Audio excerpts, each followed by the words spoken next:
আসসালামু আলাইকুম, welcome to এনএসটিস কজি ফুড স্টুডিও। আজকে আমি আপনাদেরকে দেখাবো extra long potato fry recipe. এটা খুব সহজে তৈরি করে ফেলা যায়। আমি আজকের ভিডিওটিতে দেখাবো কিভাবে আমি এরকম extra long potato fry ready করেছি। এরকম আরও অনেক রেসিপি পেতে আপনারা আমার চ্যানেলটিকে সাবস্ক্রাইব করুন। তো এবার চলুন দেরি না করে এই রেসিপিটি দেখে নেওয়া যাক। আমি এখানে নিয়েছি মাঝারি সাইজের 4টি আলু। আপনি আপনার পছন্দ মতো আলুর পরিমাণ বাড়িয়ে বা কমিয়ে নেবেন। চুলায় একটি কড়াই বসিয়ে নিয়েছি, এতে আমি পানি দিয়ে দিয়েছি। এবার আমি আলুগুলো এখানে দিয়ে দিচ্ছি। এগুলোকে একটু সিদ্ধ করে নিতে হবে। আমি এখানে প্রায় 90% সিদ্ধ করে নিয়েছি, দেখতে পাচ্ছেন। তারপর খোসাটা ছাড়িয়ে নিয়েছি। যখন এটা একদম ঠান্ডা হয়ে যাবে আমি এখানে একটি ছাঁকনি নিয়ে নিয়েছি।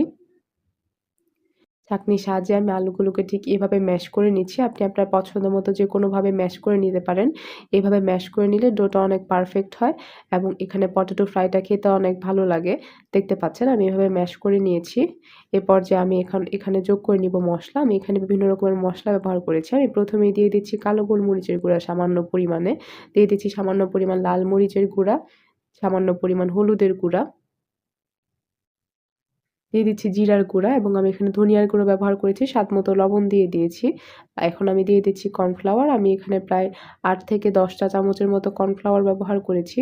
একেক আলুর পানি ধারণ ক্ষমতা একেক রকম হয়ে থাকে। এটা মাথায় রেখে সামান্য পানি দিয়ে এবং সামান্য পরিমাণ তেল দিয়ে এটাকে এরকম সফট ডো তৈরি করে নিতে হবে। এখানে পানিটা প্রথমে একবারে সব ঢেলে দিতে যাবেন না, অল্প অল্প করে পানি ঢেলে নিবেন। এই ডোটা রেডি করার পর এটাকে প্রায় 15 থেকে 20 মিনিটের মতো রেস্টে রেখে দিতে হবে। রেস্টে রাখার পর আমি এবার ডোটাকে 2 ভাগে ভাগ করে নিচ্ছি। দেখতে পাচ্ছেন আমি এখানে ভাগ করে নিয়েছি। এখন আমি একটি ভাগ দিয়ে আমি এখানে রুটি শেপ করে নেব এভাবে। আমি বেলুনের সাহায্যে এখানে রুটি শেপ করে নিয়েছি। একটু মোটা রেখেছিলাম আমি এটা। তারপর এটা আমি 4 কোনা সাইজ করে কেটে নিয়েছি। এখন আমি ছোট, ছোট পিস করে নিব এভাবে ছুরির সাহায্যে। দেখতে পাচ্ছেন এভাবে রেডি করার পর এটাকে প্রায় 15 থেকে 20 মিনিটের মতো রেফ্রিজারেটরে রেখে দিতে হবে। এখন আমি প্যানে তেল নিয়ে নিয়েছি। তেলটা সামান্য গরম হওয়ার পর আমি এখানে দিয়ে দিলাম। দেখতে পাচ্ছেন এগুলো ভাজা হচ্ছে আস্তে, আস্তে।